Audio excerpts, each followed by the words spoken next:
Përshëndetje. Jetë e erdhëm në mësimin tonë të radhës dhe tema që do të marrim sot, ajo e parë është punë me shkrim, ndjenjat e përjetuara gjatë zhvillimit të një loje, dhe pjesa e dytë, si temë e dytë do të ishte krahasimi midis dy personazheve të kohërave të ndryshme. Do të marrim fjalët kyçe, lojë, tek është një lojë patjetër ka lojtar. Gjithmonë lojrat kanë rregullat e tyre dhe ajo e fundit çka përjetohet në luajtjen e lojrave është kënaqësia, argëtimi. E mbani mend? Kemi folur për gjyshin dhe për nipin në tregimin e kaluar dhe do të kishim sërish do të rikthehemi personazheve qendror të këtij tregimi.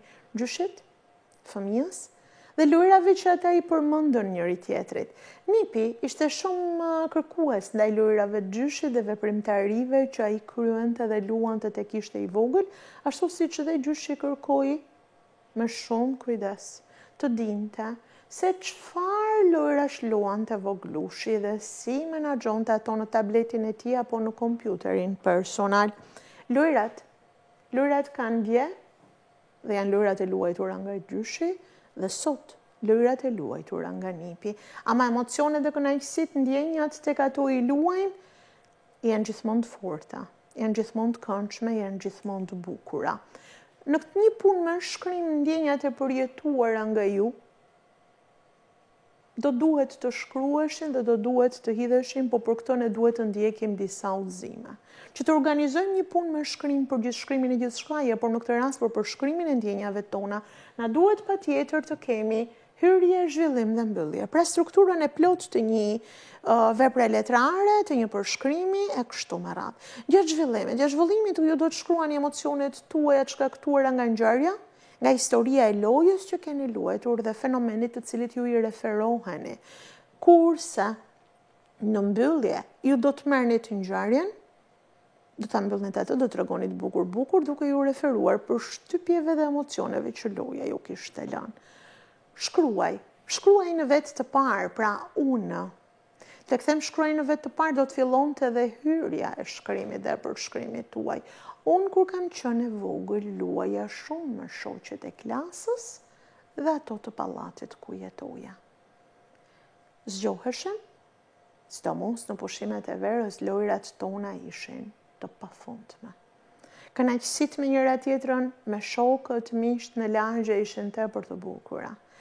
Mendonim që një ditë më parë për lojrat që do të luanim të nesmen dhe për materialet që do të merrnim për të menaxhuar ato.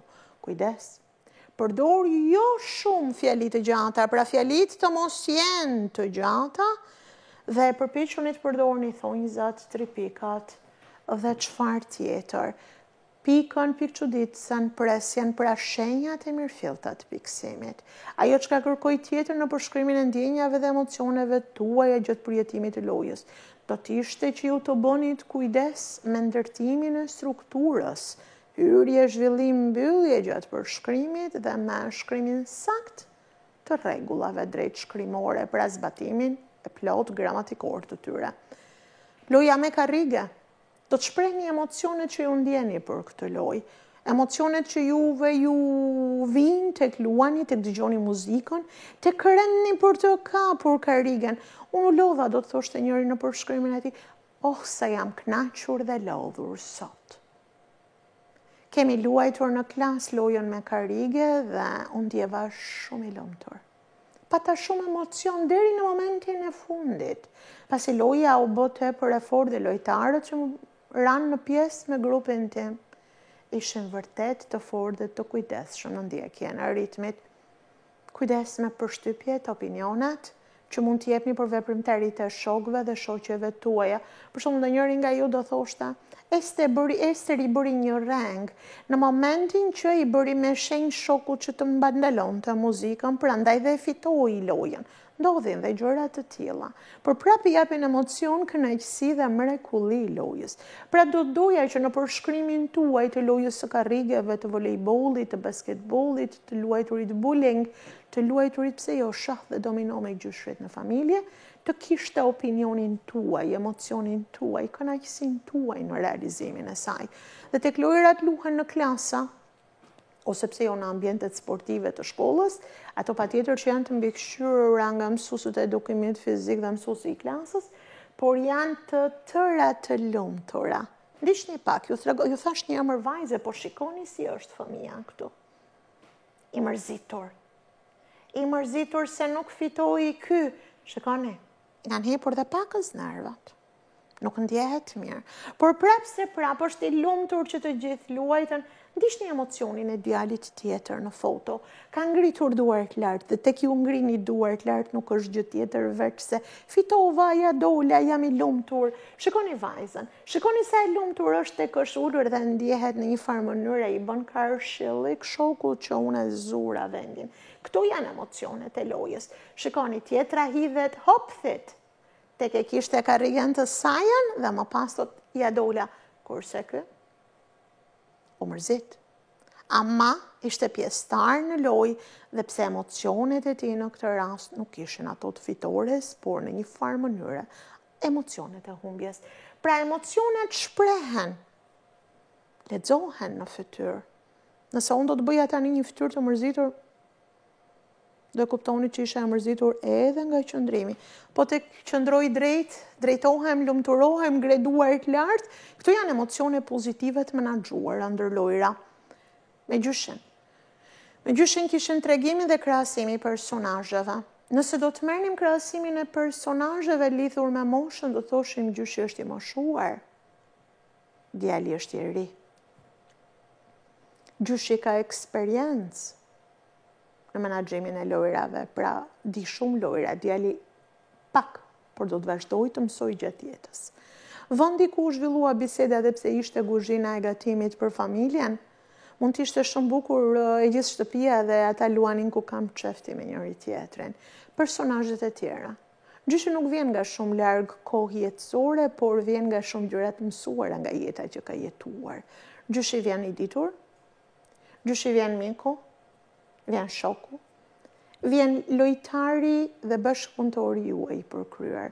Ashtu si qenë edhe ju për gjyshin, nipi i tij. Pra analiza juaj në kohë të ndryshme do të ishte që ndoshta gjyshi mund të fillonte t'ju tregonte ju histori se si luante me gjyshin e tij kur ishte fëmijë. Se si mallëngjehet të kujton gjyshin e tij dhe dashurinë që kish për gjyshin.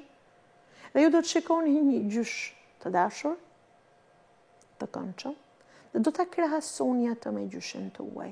Tek ai rrëfen për lumturirat dhe lojrat me gjyshin e tij, ju do të kuptoni që gjyshi nuk e ka mësuar vetëm jeta, po e ka mësuar edhe pjesëtarët e familjes që kanë menaxhuar jetën e tij në të gjitha vitet. Kur të rriteni, ju garantoj një gjë. Do të jeni gjyshër. Mbritshi në moshën më të bukur, dhe ndjefshi dhe ju që është mjaltit. Do të kuptoni dhe do t'i pasoni një përve dhe mbesave tuaja, bisedën që po bëni sot dhe do t'i thoni, më i mbes, më i bi, ose më nip, më birë. Kur isha i vogël, këto biseda bëja dhe unë me gjyshin tim, por kohët kishin ndryshuar atëherë. Unë përpiqesha ti me ndoja mirë dhe të kuptoja lojrat e gjyshit. Uroj që lojrat që ju luani sot dhe lojrat që ju ka trashëguar gjyshi dhe i keni shkruar ato në formën e listës, ti dini, ti luani. Pasi personazhet, dhe pse mund të jetë ky gjysh në tregim dhe ky nip, ne jemi në jetën e përditshme dhe ju do të bëni bisedën tuaj me gjyshrit tuaj lidhur me tematikën. Pra, personazhi qendror duhet të ishte njeri, dhe ky është gjyshi ose gjyshja, dhe duhet i përkiste dhe ti kishte të ngjashme jetën me personazhet tanë të përditshme. Gjyshi është i moshuar, i ditur, i lumtur që bisedon me nipin e tij, gjyshi është dhe pse i vjetër, shumë i lumtur që nipçi e pyet, e fundit, gjyshi është i kënaqur. Është i kënaqur të shikon që nipçia e tij përpiqet të mësoj shumë më shumë mbi të kaluarën e gjyshit, se dhe nipi është shumë i lumtur që mëson nga fjalët e tij, nga mënyra se si ai rrëfen historitë të shkuarës, lojrat e zhvilluara. Do të kishim një gjë. Dhe këtu bëhet tamam krahasimi i bukur. Gjyshi i moshuar, i dashur, zemër mirë, i matur, besnik dhe argëtues. Besnik. Ruan ai gjyshit sa të fshetat tuaj, a e bëjnë të tërë. ca gjëra që nuk duhet ta di mami ose babi, gjyshi ju ndihmon. Shikoni ç'po bën gjyshi. Po shëtit një pëqen e ti në breg të detit dhe nëse në pjesën e parë vendin e kishim sërish në një hapësirë të shtëpis, tani gjyshi shumë sportiv, shumë i këndshëm, e ka nxjerrë një pëqen dhe po i flet për detin, por mund t'jetë një qytet me liqen. Mund t'jetë një shëtitje në liqenin tonë artificial të Tiranës, apo pse jo? Në liqenin e Ohrit, të Shkodrës, kudo ku ne kemi liqene. Që është nipi? Nipi nuk është gjë tjetër veç se një vocerrak i vogël, ideal i vogël. Mund t'jetë një dëgjues i mirë, i lumtur, sepse është me gjyshin, i respektuar, lidhur me gjyshin, pra është respektues për gjyshin e tij, është i dashur, i shkafët, pra këto janë dy krahasimet ndërmjet personazheve të kohërave të ndryshme. Gjyshi është një personazh që vjen nga vitet e mëparshme dhe të jetuara bukur deri sot, dhe nipi është ai që po merr dhe po bisedon me gjyshin në shëtitjen vazhdueshme. Detyrë shtëpia. Shikoni me kujdes dhe do t'ju kërkoja që përshkruaj me shkrim në fletore emocionet dhe ndjenjat që ke kaluar një pasdite të bukur me gjyshin. Bot, dy zemra, domino dhe dy duar gjyshi. Në anën tjetër të pjesës është një vogël, është një bir. Luani me gjyshrit tuaj. Kënaquni me ta, jepini emocion kujt ta. Faleminderit. Kalofshi bukur.